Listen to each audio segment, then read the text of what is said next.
maaf, saya dari 2007 biasa ngisi Isra Mi'raj Maulid Nabi. Kemudian ada yang baru-baru ini teman saya di 2004 dia minta Khalid, panggilan Khalid apa? Coba kirimi cuplikan ataupun potongan ceramahmu. Saya kirimkan nama dia. Ceramah tentang kalau baca Al-Fatihah jangan gini-gini, Bismillahirrahmanirrahim, jangan manggut-manggut. Saya bilang itu batal, saya bilang gitu kan di ceramah itu. Terus kemudian jangan goyang-goyang kayak orang goyang sana goyang sini, itu juga batal. Gak jadi dia ngundang saya, Bu. Gak jadi ngundang saya, Pak. Jadi saya bingung, saya tunggulah 2005 ini kok nggak ngundang saya. Maulid Nabi udah lewat, Isra Mi'raj udah lewat. Jadi kemudian beberapa saat saya main, saya kan orang dakwah, Bu, ya, keliling-keliling. Saya main tempat dia. Kebetulan saya agak masbuk karena dalam perjalanan kan masbuk udah lewat Al-Fatihah. Saya di belakang dia. Rupanya dia sholatnya manggut-manggut dan goyang-goyang. Ya pantas dia nggak ngundang saya, kan begitu. Ada yang sekarang lagi ngetren, imam-imam masjid sekarang ini banyak yang begini, takbirnya itu Allahu Akbar, begitu. Memang tulisannya kan seperti itu. Pernah saya sampaikan yang kemarin itu, Allahu Akbar, tulisannya memang seperti itu. Nah, kalau dia misalnya melafazkannya Allahu Akbar gitu, maka ini memenuhi syarat rukun. Tapi kalau ruhnya dipanjangkan Allahu Akbar, maka ini sudah tidak memenuhi syarat rukun. Maka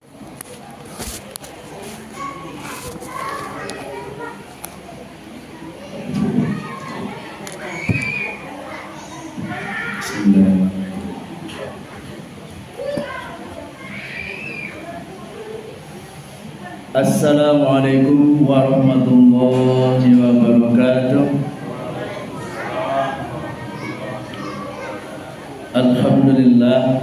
Alhamdulillahirabbil alamin. Assalatu wassalamu ala asyrafil anbiya'i wal mursalin wa ala alihi wa ashabihi rasulillahi ajma'in. Ashhadu an la ilaha illallah wahdahu la syarika lah wa ashhadu anna Muhammadan abduhu wa rasuluhu la nabiyya ba'dah. Allahumma shalli wa sallim wa barik ala sayyidina Muhammad wa ala ali sayyidina Muhammad, amma ba'du. Qala Allah Ta'ala fi kitabil karim, a'udzu billahi minasyaitonir rajim. Bismillahirrahmanirrahim. Wal 'asri innal insana lafi khusrin illa alladziina amanu wa 'amilus solihati wa tawassaw bil haqqi wa tawassaw bis sabr. Qala Nabi sallallahu alaihi wasallam, ballighu anni walau ayat. Shadaqallahu al-azim wa shadaqa rasulun nabiyil karim. Alhamdulillah, para bapak dan ibu jamaah salat Isya dan salat tarawih yang dirahmati Allah Subhanahu wa taala. Kemudian juga remaja putri dan putra, juga anak-anaknya yang putra dan yang putri. Mudah-mudahan kita semua yang hadir di mushola ini diberkahi oleh Allah Subhanahu wa taala. Amin Allahumma amin. Bapak Ibu yang dirahmati Allah Subhanahu wa taala, untuk tausiah kali ini yaitu pentingnya memperhatikan takbir dan bacaan sholat.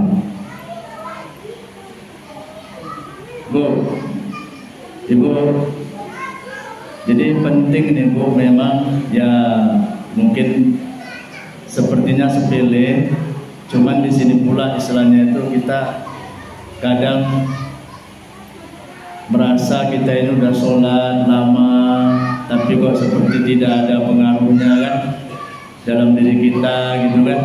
Jadi ternyata perlu juga memperbaiki bacaan sholat dan hukum-hukum sholat. Jadi itu. Jadi yang saya bahas di sini adalah ternyata Bapak Ibu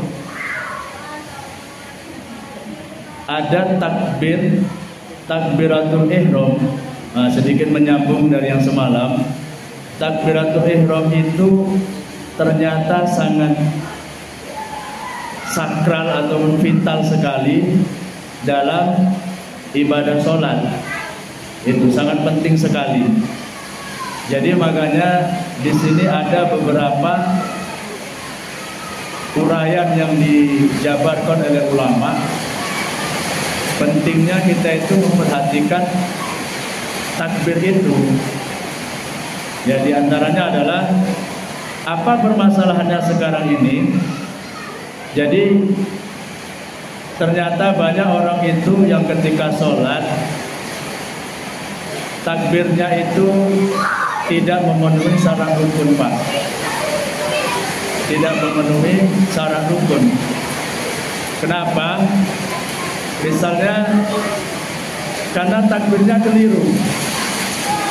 Takbir yang keliru itu kebanyakan adalah ada kadang imam atau orang yang takbir dia melapaskan takbirnya itu, barnya itu panjang. Maka ini takbiratul ihramnya sudah batal, tidak memenuhi syarat rukun. Misalnya begini, Allahu Akbar, begitu, maka ini sudah tidak memenuhi syarat rukun. Salah istilahnya, kalau gampangnya ngomong, dia salah takbirnya. Nah itu, kalau artinya ya itu diartikan bahasanya ternyata kalau kita takbirnya ini Allahu Akbar, begitu artinya Allah Maha Besar. Tapi kalau Allahu Akbar begitu maka Allah itu gendang yang besar. Wah, seperti itu artinya. Ini dikatakan, jadi makanya perlu penting sekali Allahu Akbar begitu. Ada yang sekarang lagi ngetren, imam-imam masjid sekarang ini banyak yang begini, takbirnya itu Allahu Akbar begitu. Memang tulisannya kan seperti itu. Pernah saya sampaikan yang kemarin itu Allahu Akbar. Tulisannya memang seperti itu. Nah, kalau dia misalnya melapaskannya Allahu Akbar gitu, maka ini memenuhi syarat rukun. Tapi kalau ruhnya dipanjangkan Allahu Akbar, maka ini sudah tidak memenuhi syarat rukun. Maka artinya sudah berbeda lagi. Nah, itu jadi hati-hati. Kadang kan sekarang lagi ngetren nih kan, kita ikut-ikut, tapi ternyata malah keliru. Jadi memang perlu kita belajar lagi. Dan ini umum. Karena apa? Di hukum ruh tadi nggak ada tajwid, nggak ada nggak ada harokat namanya. Hukum tajwidnya itu nggak ada harokat tanda panjang, itu nggak ada. Nah itu kan Pak. Ya sama Bu ya. Harokat Ibu ya. Sama ya. Tidak ada harokat. Nah begitu. Jadi memang hati-hati sekali lah dengan takbir ini. Jadi makanya kita perhatikan sungguh-sungguh ya kan. Terus kemudian ada lagi yang takbirnya itu Allahu. Lama sekali dia berhenti di sini, baru Akbar. Nah ini kalau misalnya dia itu ada sebagian ulama mengatakan ketika dia mengucapkan Allahu sempurna dia di sini, cuma tidak ditambah dengan bacaan-bacaan yang lain, maka ketika dia hanya mengkomakan saja Allahu Akbar, maka ini nggak apa-apa. Yang nggak boleh itu ketika itu Allah berhenti, hilang suaranya, baru Hu Akbar. Nah maka ini malah ini tidak memenuhi syarat rukun. Malah keliru katanya. Jadi masih mending yang Allahu. Bagus begitu. Karena udah sempurna Allahu Akbar. Nah ini ada di beberapa pengajian. Misalnya kan ada pengajian yang begitu nih, yang takbirnya begitu, maka kata ulama yang ini enggak apa-apa. Yang enggak boleh yang misalnya Allahu Akbar, misalnya takbirnya begitu, maka ini termasuk masih boleh. Yang nggak boleh itu yang Allah berhenti baru Hu Akbar. Nah itu baru katanya orang yang tahu dia harus mufarokoh atau dia mufarokoh. Tahu Bu ya hukum mufarokoh? Tahu Pak mufarokoh? Mufarokoh itu memutuskan diri dari berjamaah. Sebetulnya kalau hukum dasarnya begitu imam tidak memenuhi syarat rukun, terlanggar syarat rukun imam ketika jadi imam itu, maka orang itu yang tahu bahasanya itu imamnya itu tertabrak syarat rukun, maka hukum dasarnya dia keluar sholat sendiri gitu. Cuman ini ada istilahnya mufarokoh, misalnya ketemunya itu mungkin di rakaat kedua atau berjalan rakaat pertama, takbirnya benar, al-fatihahnya nggak benar kan gitu. Nah maka akhirnya ini diperintahkan untuk mufarokoh yang tahu, sebab kalau tidak mufarokoh maka terhitung dia tidak terpenuhi sholatnya karena imamnya tidak tertabrak syarat rukun begitu. Jadi maksudnya itu adalah Allah misalnya sholat itu, nah dia mufarokoh itu sholat sendiri dia, tapi masih di barisan itu untuk menjaga, istilahnya kalau bahasa kita itu untuk menjaga toleransi sesama saudara muslim. Kalau hukum dasarnya keluar dari barisan itu, cuman kan ya untuk ulama akhirnya dengan ilmunya mereka memfatwakan boleh tetap di situ, tapi sudah tidak bermakmum lagi. Dalam hati langsung dirombak, ya Allah hamba niat mufarokoh. Maka diantaranya adalah dia sedikit lambat gerakannya daripada imam. Niatnya sudah tidak mengikuti imam. Nah kalau dia pas di belakang imam, ketika imam salah bacaan, maka dia sudah tidak boleh membetulkan lagi bacaan imam tadi. Kalau dia membetulkan bacaan imam tadi salah, dia udah batal sholatnya begitu. Jadi dia hanya sekedar di situ itu untuk menjaga kebersamaan sesama jamaah. Kalau hukum dasarnya keluar dari jamaah sholat sendiri begitu. Cuman tuh ulama Indonesia ini luar biasa, mereka tuh menjaga kerukunan dalam sesama saudara muslim, dibuatlah seperti itu. Itu namanya mufarokoh. Jadi itu makanya kalau takbir, ya kembali ke takbir, maka takbirnya itu misalnya ada yang Allahu Akbar, nah itu pun juga udah salah takbirnya. Itu artinya apakah Allah Maha Besar? Begitu lagi artinya. Jadi makanya Masya Allah, hati-hatilah dengan takbir ini. Jadi yang benar itu yang sederhana saja, Allahu Akbar, selesai. Kalau mau Allahu Akbar, jangan Allahu Akbar. Ada yang begitu, maka ini batal juga. Yang itu salah ya Bu. Jadi luar biasa, ini perlu penting sekali gitu kan. Gitu. Penting sekali lah kita teliti dan kemudian kita melapaskannya. Belum lagi Al-Fatihah. Al-Fatihah ini banyak kadang. Al-Fatihah itu ada kadang kita ini membacanya tuh ale. Begitu. Pernah dengar Bu? Ale gitu. Pernah dengar? Alham gitu kan, ada seperti itu Pak. Alham katanya. Maka ini sudah keliru. Alhamdulillahi Rabbil Alamin. Makanya Masya Allah, kalau Alhamdulillahi Rabbil Alamin ngainya benar, maka artinya daging Allah Tuhan semesta alam. Daging Allah Tuhan semesta alam artinya apa? Nah kalau Alhamdulillahi Rabbil Alamin tidak ada penekanan huruf alamin begitu Pak. Minimalnya Alhamdulillahi Rabbil Alamin. Alamin begitu, ada usaha namanya. Jangan alamin. Kalau Alhamdulillahi Rabbil Alamin, maka artinya segala puji Allah Tuhan segala penyakit. Nah artinya udah jauh tuh. Makanya hati-hati Al-Fatihah itu. Hati-hati Pak. Makanya sehingga ulama mengatakan kalau yang cinta dengan Kiai Haji Jainuddin NZ itu beliau pernah ceramah dalam satu cuplikan, sekarang ada itu potongan-potongan ceramah beliau. Dia bilang gini, siapapun kamu, siapapun orangnya bisa jadi makmum, tapi tidak bisa jadi imam. Siapapun kamu, siapapun orangnya, siapapun dia bisa jadi makmum, tapi siapapun kamu, siapapun dia tidak bisa sembarangan jadi imam. Memang benar Pak. Jadi gini, kalau kita yang salah gimana? Kalau kita sebagai makmum, sholat kita tidak memenuhi syarat rukun misalnya Bu. Misalnya Pak, kita kalau makmum maka dapat pahala bermakmum. Misalnya sholat kita ini misalnya nggak memenuhi syarat rukun.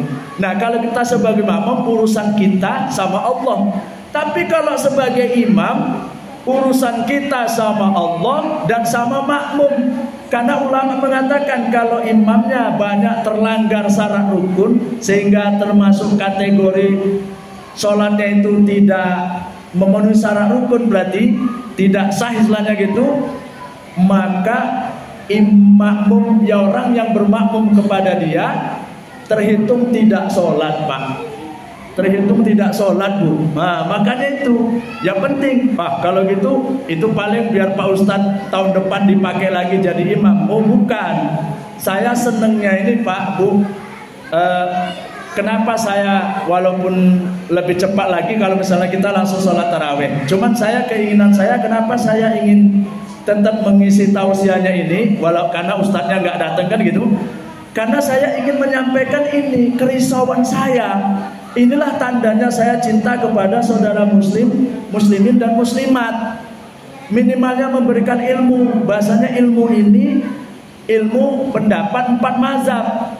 Kalau merasa mengikuti 4 mazhab, misalnya yang bermazhab yang Syafi'i, ya ini ilmunya. Kalau misalnya tidak, ya monggo silahkan. Dan saya pun, misalnya Bapak Ibu tidak percaya, yaitu urusan Bapak Ibu. Tugas saya menyampaikan balighu anni walau aya, menyampaikannya wal asri, ya kan? Itu watawasau bil haq, perkara yang hak, watawasau bis sabr, dan perkara yang sabar. Sabar itu apa? Kadang orang itu dia tidak benci ketika dikasih masukan, tapi belum tentu dia bisa ngamalkan karena bahasa kita lelet gitu misalnya kan, orangnya lelet kan itu kita harus sabar. Kalaupun nanti orang itu nggak senang dikasih masukan juga harus sabar kan begitu. Jadi ini perkara penting sekali. Kenapa saya sampaikan seperti ini? Jadi gini Pak, ini salah satu contoh. Memang resikonya saya di sini kan bahasanya istilahnya diundang untuk mengimami kan begitu Pak ya, istilahnya gitu. Nah belum tentu bapak-bapak dan ibu-ibu yang di sini semua suka sama saya. Belum tentu itu dengan gaya pengimaman saya, dengan gaya saya menyampaikan tausiah belum tentu suka. Tapi ya itulah memang resikonya. Contoh ini saya contohkan. Maaf, saya dari 2007 biasa ngisi Isra Mi'raj Maulid Nabi. Kemudian ada yang baru-baru ini teman saya di 2004 dia minta, setelah dia menengok channel saya Bu yang mengisi tausiah itu kan, rojaban dan lain sebagainya, apalagi di sini banyak yang komen tadi, musola mana itu Pak Ustaz? Musola Al-Ittihad PPRP, saya bilang gitu kan, di Somel gitu kan, yang anak kecilnya jadi itu Bu, luar biasa. Saya sudah banyak klinik, baru 2 tempat saya jumpa anak kecil jadi Bilal sampai doa kamilin. Kalau di Berapit Luar, yang Arab Lilas ada namanya Berapit Luar, itu nama masjidnya saya lupa. Itu di situ dia memang anak kecil tapi masih pakai buku. Jadi saya apresiasi yang anaknya yang rajin menghafal dan bapak yang membimbingnya, ya guru yang membimbingnya saya apresiasi kan. Saya acungi jempol luar biasa kan gitu. Nah, gini saya lanjutkan. Kemudian dia bilang, "Lid, panggilan Khalid apa? Coba kirimi cuplikan ataupun potongan ceramahmu." Saya kirimkan sama dia ceramah tentang kalau baca Al-Fatihah jangan gini-gini, Bismillahirrahmanirrahim, jangan manggut-manggut. Saya bilang itu batal, saya bilang gitu kan di ceramah itu. Terus kemudian jangan goyang-goyang kayak orang goyang sana goyang sini, itu juga batal. Nggak jadi dia ngundang saya Bu. Nggak jadi ngundang saya Pak. Jadi saya bingung, saya tunggulah 2005 ini kok nggak ngundang saya. Maulid Nabi udah lewat, Isra Mi'raj udah lewat. Jadi kemudian beberapa saat saya main, saya kan orang dakwah Bu ya, keliling-keliling. Saya main tempat dia. Kebetulan saya agak masbuk karena dalam perjalanan kan masbuk udah lewat Al-Fatihah. Saya di belakang dia. Rupanya dia sholatnya manggut-manggut dan goyang-goyang. Ya pantas dia nggak ngundang saya kan begitu. Dia kena di situ. Jadi itulah Bu, maksud saya itu tidak semua orang memang senang, wajar. Tapi memang begitulah keadaannya. Nah makanya saya katakan Qulil haqqo, Rasulullah mengatakan dalam hadisnya, qulil haqqo walau kana murran. Sampaikan kebenaran itu walaupun pahit. Pahitnya itu apa Ibu? Kadang kawan sendiri juga enggak senang dengan kita, apalagi orang yang bukan kawan kita. Tapi dengan catatan, kata ulama, sampaikan dengan hikmah. Di dalam Al-Quran Allah berfirman, ud'u ila sabili rabbika bil hikmah wal mau'izatil hasanah. Ajaklah manusia ke jalan Allah dengan hikmah dan dengan cara yang baik. Cara yang baik yang bagaimana Bu? Yang kita senang diperlakukan orang, maka kita begitu juga lah memperlakukan saudara kita. Jadi gitu ya Pak Bu. Jadi intinya adalah bagaimana kita perhatikan takbir kita ya Bu. Tadi udah saya jelaskan, jangan Allahu Akbar. Misalnya Ibu di pengajian kan, ya kan, di pengajian sallallahu ala Muhammad. Itu padahal udah keliru loh, panjang seperti itu tuh. Udah keliru itu, cuman untuk nggak rukun. Itu kalau di syair-syair kan biasa lah ya. Kalau di sholat kalau bisa jangan seperti itu. Misalnya Allahumma sholli ala sayyidina Muhammad. Setelah 2 kalimat syahadat, misalnya asyhadu an la ilaha illallah wa asyhadu anna Muhammadar Rasulullah. Allahumma sholli ala sayyidina Muhammad wa ala ali sayyidina Muhammad. Maka tidak keliru Bu dalam sholat itu. Hati-hati sekali. Betul-betul perhatikan lah. Insyaallah Pak ya. Insyaallah Bu. Mudah-mudahan apa yang saya sampaikan ini bermanfaat.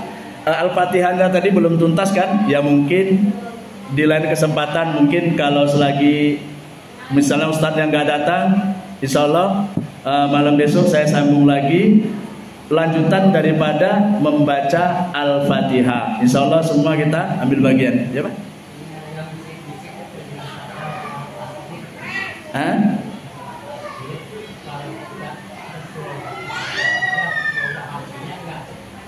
Ya makanya gini, sebetulnya mau saya bahas besok, cuman ini nggak apa-apa lah yang disambung ya gini.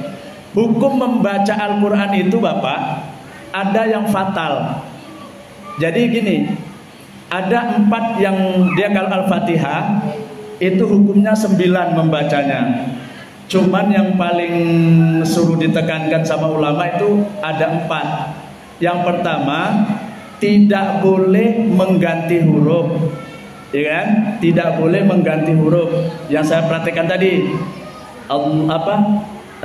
alhamdulillahirabbil alamin. Kalau alamin tidak ada penekanan alamin berarti sudah mengganti huruf, kan gitu namanya. Terus kemudian tidak boleh menambah huruf. Ya, tidak boleh mengganti huruf, tidak boleh menambah huruf. Baru yang ketiga, tidak boleh menambah tasdid. Tidak boleh menambah tasdid. Yang keempat, tidak boleh mengurangi tasdid. Misalnya seperti ini, alhamdulillahirabbil alamin. Alhamdulillahirabbil, tidak hirabbil. Berarti kan di hirabbil ba tadi ada tasdid. Maka itu hirabbil, katanya ada seperti itu baca. Hirabbil alamin. Jadi kalau tasdid tadi, misalnya hukum tajwidnya tidak dibaca untuk Al-Fatihah, itu cuman syaratnya adalah yang tidak boleh, yang fatal yang kelima adalah yang panjang, yang pendek, yang tidak ada harokat, tidak boleh dikasih harokat. Kalau dikasih harokat maka bacaannya batal. Nah kalau untuk suratan, itu kalau untuk suratan, bahwa suratan setelah Al-Fatihah maka tidak membatalkan sholat. Nah, jadi masih ingat Pak?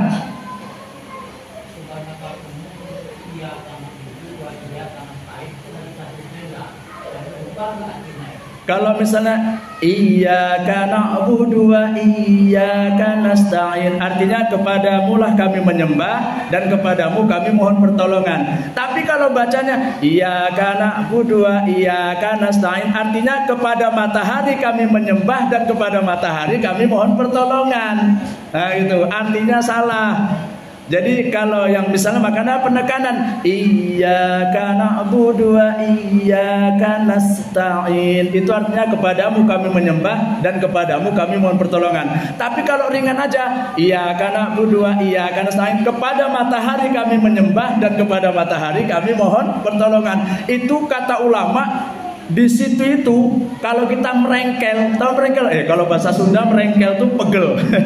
Apa merengkel tuh? Jadi kalau kita ngeyel dibilangi, bengak dibilangi, nggak mau benerkan, itu termasuk kategori syirik di situ, Bu. Syirik, Pak, di situ. Kita sholat, tapi hari-hari kita syirik pada Allah. Kenapa? Iya karena budua, iya karena nasta'in. Maka artinya kepada matahari aku menyembah, kepada matahari aku mohon pertolongan. Jadi hati-hati, Pak, ya. Jadi makanya dibilang siapapun kamu bisa jadi makmum, tapi tidak semua kamu bisa jadi imam. Nah begitu. Jadi mudah-mudahan mungkin kalau ada kesempatan malam besok kita bahas lagi, Pak, ya, yang lebih lama lagi. Ini udah 23 menit ini. Ya biasanya cuma 20 menit ya, karena mudah-mudahan apa yang saya sampaikan nanti ini bermanfaat. Kita niat untuk lagi dan belajar tolabul ilmi, ya, Bu. Bagi ibu-ibunya di perwiritan Yasin berkumpulan, Bu, boleh.